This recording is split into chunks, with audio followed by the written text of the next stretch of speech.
welcome back to another wonderful episode of your favorite trio, Retro Warriors, reviewing good old shows. I'm the leader of the Retro Warriors, Justin B.A., a.k.a. Barlock and Lee Fighters, and with me is my lovely two cohorts on this. Say hello. Hello, everyone. I'm your favorite crossover fanatic here, and I am the wild card of the Retro Warriors. And yeah, intro. I am so excited for this, and I can't make an intro for shit. I'm still working on it, people. And as you already know by now at this point, if you haven't been watching, you have seriously to climb out under that rock. Anyway, this is Hazard of Chaos, sarcastic bastard and researcher of the Retro Warriors, who has to look up the painful, soul-crushing research revolving around basically the cartoons and shows we watch. That we binge watch for you guys, so be grateful. That's right. As always, what our show is about, what we do is we binge watch, get some information, watch all the episodes and seasons for it, and then review it for you guys. But before I start anything, I think we should talk about a little elephant in the room. Not a little one, but somewhat of our absence and latent of episodes. Lately, there are things been coming up, and and for the three of us, we can all say we deeply apologize. We've been very busy. Even our lovable researcher here had to take a little vacation. He was on a cruise. How was that cruise, by the way, buddy? It was good, not gonna lie, but I honestly did wish it wasn't just me and my mom and brother and family friend. Like, I wish I'd be able to bring you two along for it, but I digress. I mean, I had fun, don't get me wrong. It's just, I feel like the cruise could have been also a bit better, I guess. I mean, I'll take what I can get, though, so I ain't complaining. Right. But yeah, so we're sorry for the absence. Sometimes life keeps us busy, and it's not easy to get all of us together to start binge watching stuff, but we do what we can for you guys. Yeah, pretty much. Like, we do this for you guys. We do this for, so as we stated back in the episode, way back in the first episode, we're doing this for you guys, so basically, we're doing this for basically your benefits. I mean, for us, it's pure nostalgia, but for you guys, we're doing this because we want you to, like, know the history of where you can find good old shows, not just cartoons, but in general. Because there's a lot of value in history. Think about that. We're basically like the new nostalgia critic. Sure, let's go with that. But if anything, it's also sort of a way to help revive those who are born in the 2000 centuries that weren't born back in the 90s or so, and later on in the 2000s area, because most people don't have much of a childhood like we do, but that's what our job is. But anyway, without further delay, we can tell you this. Crossy's very excited to start reviewing this, but today we're reviewing Hi Puffy AmiYumi Show! Hi Puffy AmiYumi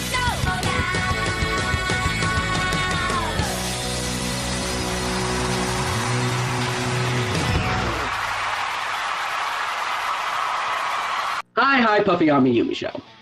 Pretty much. And Yee! Crossy, you can probably tell, is extremely happy about this. This was one of her childhood favorites, above all, apparently, or at least above many. Yee! So, fair warning, the music you may hear in the background is mostly going to be OST because we're not sure if this stuff will be copyrighted or not. But, sorry. And secondly, this might be a 1 or 2-parter, depending on how much we talk about, because, well, don't get me wrong, it's a good show, but yeah, but much like Freakazoid, there's a lot of randomness going on with the series. I mean, granted, the premise is pretty obvious once you really like start paying attention to it, but other than that, it gets pretty crazy, to say the least. But before I have Hazza do his lovely research of telling us what Hi Puffy AmiYumi is and stuff, Crossy, would you like to tell us a little something about your childhood of what made you like Hi Puffy AmiYumi? Let's just say, I mean, if I can, as far back as I can remember, like, I kind of liked the show from, like, it was at a first glance, and then, like, I watched a few episodes of it when I was a kid, when, it was probably during my elementary days, so, it was around the time Cartoon Network was good. I just can't remember much when I was a kid, but I remember looking at the show, and they used to have all the toys and stuff. Well, not all the toys, but some. And Right. yeah, Well, like it's always good. And I figure why not have her give her a little history, because since she's a big fan of looking at this, me and hasn't even enjoyed hell. It's even part of my childhood, but no one can replace Crosty's love for this show. But anyway, I guess without further delay, Hazard, why don't you take us to your lab and drawing board and tell us what we need to know, huh? Okay, first off, fuckface, I just have my research table and my laptop. If I were ever have a lab, you'd have to be really worried about what I'd be cooking up in there. Oh no, Second. Frankenstein is back to work. Anyway, just tell us what we need to know, Bookworm. Anyway, Hi Puffy AmiYumi, believe it or not, it's about basically two rock stars from Japan, as the name pretty much implies, but there's more to it than just that. Believe it or not, this was actually a show made right here in the United States of America, contrary to what some people might believe. And it was created by Sam Register, who is a huge fan of Puffy AmiYumi, or as they're known outside of the U.S., they're known as Puffy. They had to change their name to Puffy AmiYumi because of, I guess, copyright issues or something like that. I don't remember all the details behind it, even with the research I dug up. But the point is, Sam Register wanted to basically bring his love of the band and their music to the U.S., and he did that by basically making his show. Mm-hmm. And the two pop stars in question, which is basically Ami and Yumi, well, specifically they're named Ami Onuki, who in the series is and Yumi Yoshimura. Yes, and Ami is basically a peppy, optimistic schoolgirl, where Yumi is a sarcastic, rough and tough punk rocker. And also female hazard. There we go. Say what? I was like, oh, female hazard. Let's go. Fuck your couch. Anyway, also revolves around their manager, Kaz Harada, who, let's face it, he's a greedy little shit. But we'll get more into that later. But tell us more about the show, like how if the pop stars actually approved of the show, or like was the reason why it stopped. As I said, the show is actually based on two real-life pop rock stars, Ami and Yumi. And right now, believe it or not, they're still currently active in their careers. They've been active since roughly, I think, the mid-90s. And they're currently in their 40s, and they're still basically making music and bringing their love of their music to people everywhere. They grew up so fast, don't they? Yes. And of course, obviously, there's going to be some different exaggerated personalities and whatnot. Believe it or not, contrary to popular belief as well, the actual Ami and Yumi did not voice their cartoon counterparts. They were voiced by two completely different people altogether. Yumi was actually voiced by Grey DeLisle, who's most infamously known for voicing characters such as Raven from Teen Titans. And Ami Onuki was actually voiced by Janice Kawaii, who was essentially Dr. Wakeman in My Life as a Teenage Robot. Justin, you know that series better than I do. Wait. I think you got those two mixed up. No, Grey I DeLisle didn't. No. No, Grey DeLisle voiced Raven. I checked. No, that was Tara Strong. That voiced Raven. Trust me. Oh, you're thinking of a different person. Oh, wait, my bad. My bad. I can be wrong at times. Sorry. But Grey DeLisle did voice if I remember correctly. She voiced Sam Manson from Danny Phantom and Vicky from Fairly Odd Parents. There you go. Yep. Dang. My mistake, guys. Even the researchers have their off days. But anyway. I do go into more detail on Grey DeLisle's filmography, but that's way too fucking much. So, moving on from there. Yeah, we're not here to discuss about the filmography or the voice actors much, because if you don't know them, then you don't know them. If you know them, then good for you.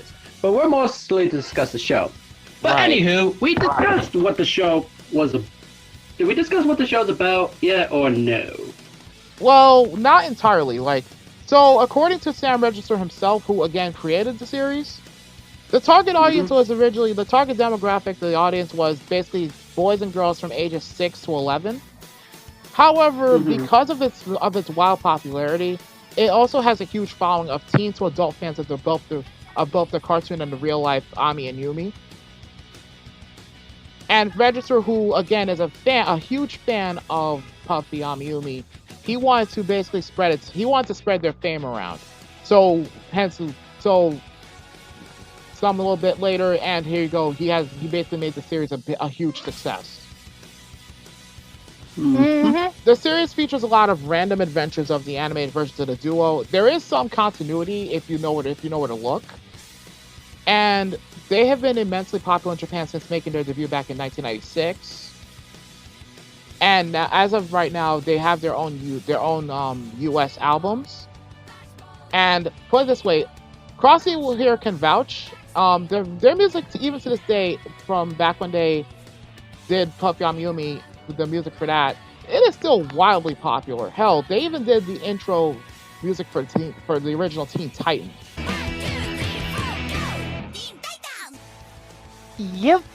And also did that one song in Teen Titans Go, but I don't want to rant. Teen Titans Go. We don't talk about that. Yeah. I don't want to talk about that. But also, aside from that, you could, like Hazard says, if you listen to the show, there are major parts of the show where you hear a majority of Puffy songs in there, and you probably would even enjoy them yourselves, like the three of us did. We would love to play a sample of it, but we're trying to avoid potential copyright here, so unfortunately we can't. Well, yeah, like there's some songs that are allowed, like their first album, like that. Well, let's not worry about that. Let's try to get back on track here. Yeah, back on track. And at the time, believe it or not, the cartoon was the only one at the time produced entirely in the US, making the choice of characters extremely ironic. Like, this was all US based. Usually when it comes to cartoons, it's usually a collab between artists and animators of different countries. But in this case, this was completely US based, which is, again, extremely ironic considering the characters that the show is about were in Japanese. Pretty much, especially since most shows nowadays would usually start off in Japan first and then make their way here to the US. Or in some cases, like, say, Code Lyoko, they would start in France and go outward. Right. But we're just saying, like, shows could start anywhere, and sometimes it would start in the U.S. and come to the U.S. But this one started in the U.S. and, who knows, it probably went worldwide as well. Yeah, basically. But also, a lot of the inspiration for some of the show's comedy sketches were basically based off of and influenced by basically anime, by shows such as Thundercats, and old Warner Bros. Cartoons, as well as Hanna-Barbera cartoons, and a lot more. Hell, some of the show's crew members included various writers from Cat Dog, including Stephen Banks. Okay, get old. Alright, let me stop. And believe it or not, Sam Register, this was not a guaranteed plan at the time when Register tried to make this a thing. He basically pitched the idea of having their own television series on Cartoon Network, and afterwards, Renegade Animation basically developed a test short to make the channel greenlight the show's production. And again, this was basically a hit or miss with the executives back then. So this series could have easily never happened. Yeah, but I think the three of us can say we're glad it did. Yeah, exactly. Yep. But we'll talk more about it if you like it or not at the end. And believe it or not, here's what happened essentially. When Renegade Renegade at the time were also making intros and test shorts for other cartoons and intros. For other Cartoon Network pilots before Puffy AmiYumi. So there were several before that were in line that could have easily been produced ahead of them. But what happened was, let's see, two of which featured Captain Sturdy, and let's see, the originals, they were ultimately rejected. So this was an indication that Puffy AmiYumi could easily hit the rejection bin. Now, here's the thing. The pilot episode was made, but it was never broadcasted. That's why there's no pilot episode. Yeah. Well, at least until you can look on YouTube. Yeah, so you'd have to really hunt it down, assuming they ever posted it, but they never actually officially broadcast.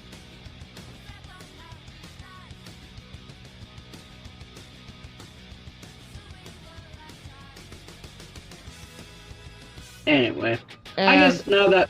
let's see here. Go ahead. The entire pilot was founded by series director Daryl Van Sitters. And the series was officially announced as Cartoon Network's upfront on February 26, 2004. It was going to be produced in December 2004, but it was pushed back for reasons that weren't fully stated. Right. Anywho, I guess now that we got the basics about the show, let's get into some of the characters, shall we? Let's.